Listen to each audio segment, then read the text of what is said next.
प्रिय शिक्षकगण, निष्ठा FLN module 4 बुनियादी साक्षरता एवं संख्या ज्ञान में समुदाय एवं अभिभावकों की सहभागिता के मूल्यांकन भाग में आप सभी का स्वागत है। इस प्रशिक्षण के मूल्यांकन के 40 प्रश्नों के सही उत्तर आप सभी के सामने प्रस्तुत हैं, लेकिन सबसे पहले मेरे चैनल को लाइक और सब्सक्राइब जरूर करिए।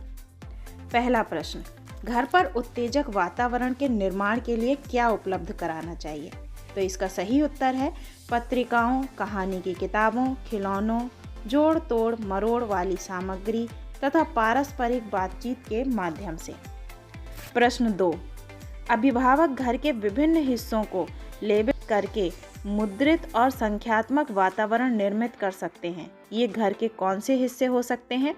इसका सही उत्तर है कमरे, रसोई, स्कूल बैग, टॉयलेट, दरवाजे।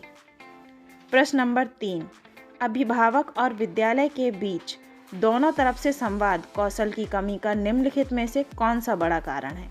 इसका सही उत्तर है अभिभावकों और समुदाय की कम रुचि होना। प्रश्न नंबर 4, बुनियादी स्तर पर FLN कौशल बढ़ाने के लिए अभिभावकों का सहयोग क्यों आवश्यक है?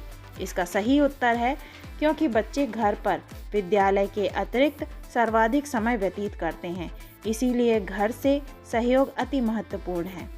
प्रश्न नंबर 5, जब विद्यालयों में मित्रवत व्यवहार के साथ परिवार का सदस्यों का स्वागत होता है तो इनमें से कौन सा काम करना आसान होता है? इसका सही उत्तर है सफल साझेदारी बनाना। प्रश्न नंबर 6, जब अभिभावक बच्चों के साथ मिलकर सस्ते कम कीमत वाले खिलौने बनाते हैं तो किस प्रकार के विकास में सहयोगी होते हैं? इसका सही उत्तर है सृजनात्मक विकास के साथ बच्चों को स्थानिक तथा आकार अवधारणाओं पर अनुपात तथा पृष्ठभूमि की समझ मिलती है। प्रश्न नंबर 7, बच्चों शिक्षा में अभिभावकों की संबद्धता की आवश्यकता का मुख्य कारण क्या है? इसका सही उत्तर है बच्चों के विकास और सीखने में एक महत्वपूर्ण कड़ी बनने के लिए।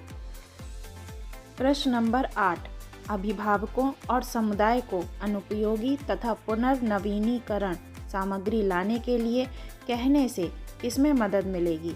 इसका सही उत्तर है FLN गतिविधियों से संबंधित बच्चों के लिए सुरक्षित खेल और खिलौनों का सृजन करने के लिए। प्रश्न नंबर 9, स्थानीय रूप से उपलब्ध निःशुल्क सामग्री का कलात्मक गतिविधियों के साथ प्रयोग व प्रदर्शन करना किस प्रकार की गतिविधि है? इसका सही उत्तर है संलग्न रहने वाली गतिविधि। प्रश्न नंबर 10, अभिभावकों को किस स्तर के सीखने के प्रतिफलों के प्रति जागरूक होना चाहिए? इसका सही उत्तर है विभिन्न कक्षाओं के स्तर पर। प्रश्न नंबर 11, विद्यालय और परिवारों के बीच मजबूत संबंध बनाने के लिए बहुत से तरीके हैं। इस उद्देश्य की प्राप्ति के लिए निम्न में से सबसे अधिक क्या आवश्यक है? इसका सही उत्तर है बच्चों के सीखने और विकास के सभी पहलुओं पर दोनों के बीच निरंतर संवाद हो। प्रश्न नंबर 12, अभिभावकों के साथ निरंतर संवाद और संचार उन्हें किस ओर प्रेरित करने के लिए महत्वपूर्ण है?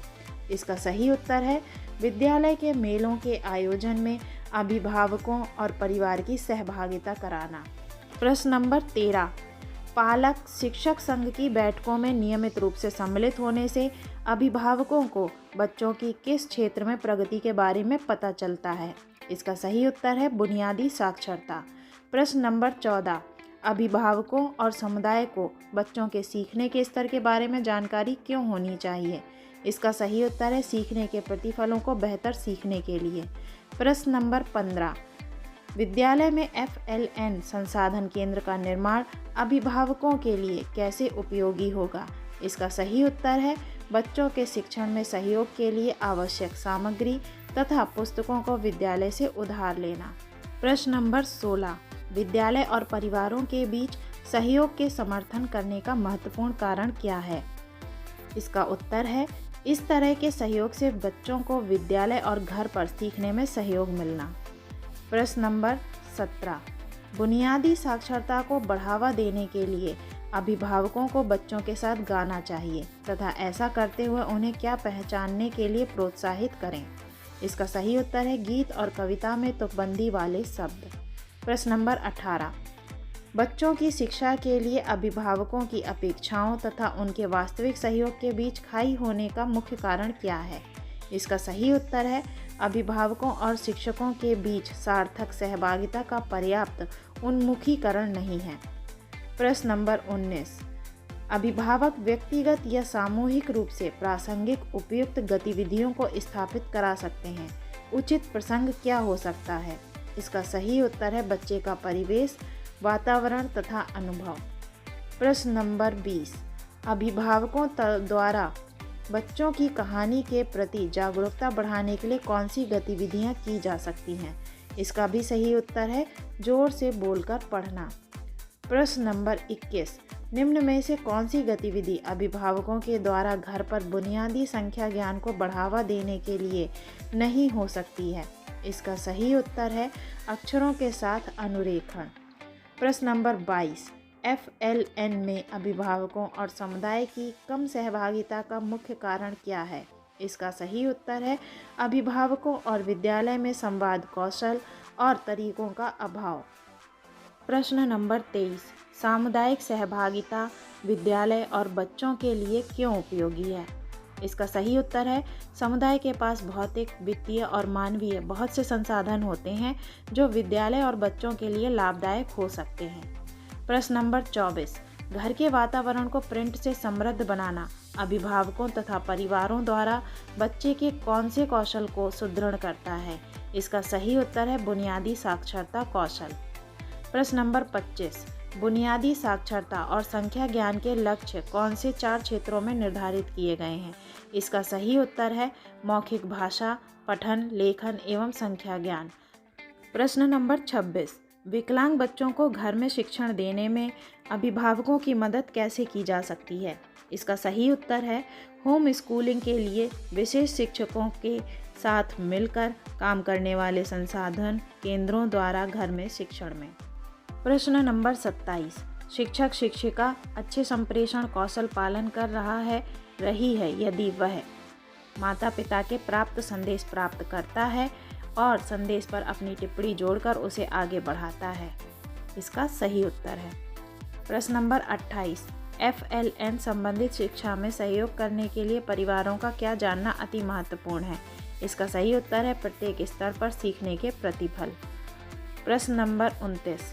बुनियादी साक्षरता तथा संख्या ज्ञान कौशल को कैसे बढ़ाया जा सकता है? इसका सही उत्तर है बुनियादी साक्षरता तथा संख्या ज्ञान गतिविधियों में अभिभावकों की शिक्षा तथा सहभागिता बढ़ाकर। प्रश्न नंबर 30। अभिभावकों और समुदाय के सदस्यों को प्री स्कूल शिक्षा कार्यक्रम में कैसे संबद्ध किया जाना चाहिए? इसका सही उत्तर है नियमित संवाद कार्य, विद्यालयों तथा पालक शिक्षक संघ की बैठकों और अभिभावकों के सम्मेलनों के आयोजन द्वारा। प्रश्न नंबर 31।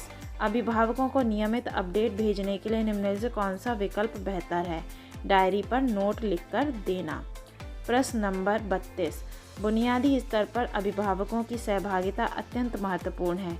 इस स्तर पर किस आयु वर्ग के बच्चे सम्मिलित हैं? इसका सही उत्तर है 3 से 8 वर्ष। प्रश्न नंबर 33। बुनियादी साक्षरता के लिए बच्चों को घर पर करवाई जाने वाली गतिविधि का चयन निम्नलिखित में से करें। इसका सही उत्तर है साझा पठन। प्रश्न नंबर 34। समुदाय से सहयोग व समर्थन प्राप्त करने के लिए क्या तरीके हैं? इसका सही उत्तर है मीडिया संसाधन, लोकगीत, नुक्कड़ नाटक, कठपुतली शो आदि। प्रश्न नंबर 35। अभिभावक स्थानीय स्तर पर उपलब्ध ऐसे खिलौने और खेल सामग्री जो बच्चों के लिए हानिकारक नहीं है उनकी पहचान कर सकते हैं तथा उनका उपयोग कर सकते हैं। इसका सही उत्तर है स्वयं खोजपूर्ण तरीके से सीखने के लिए। प्रश्न नंबर 36। बुनियादी भाषा और साक्षरता कौशल किससे संबंधित है? इसका सही उत्तर है बच्चों की भाषा, अभिव्यक्ति एवं संचार कौशल। प्रश्न नंबर 37। अभिभावकों को बच्चों की शिक्षा में सहयोग के लिए शिक्षित करने के लिए निम्नलिखित में से किस तरीके का उपयोग करना चाहिए? इसका सही उत्तर है अभिभावकों की सुविधा के अनुसार औपचारिक और अनौपचारिक संवाद खुला रखना। प्रश्न नंबर 38। पालक शिक्षक संघ की बैठकों में नियमित रूप से सम्मिलित होने से अभिभावकों को बच्चों की किस क्षेत्र में प्रगति के बारे में पता चलता है? इसका सही उत्तर है सभी विकासात्मक क्षेत्रों में। प्रश्न नंबर 39। बुनियादी स्तर पर बच्चों को आयु और विकास अनुरूप उपयुक्त खेल खिलौने देने से उन्हें कौन से नए कौशल का अभ्यास करने का अवसर मिलता है? इसका सही उत्तर है सृजनात्मक, सोचपूर्ण एवं हलन चलन गतिविधियां तथा पारस्परिक चर्चा। प्रश्न नंबर 40। FLN मिशन के दिशा निर्देशों में अभिभावकों को संबद्ध करने के लिए निम्नलिखित में से कौन सा सुझाव दिया गया है? इसका सही उत्तर है आकलन के परिणामों को साझा करना। इस प्रकार आज के प्रश्नों के सही उत्तर आपको मूल्यांकन करने में सहयोगी अवश्य होंगे। धन्यवाद।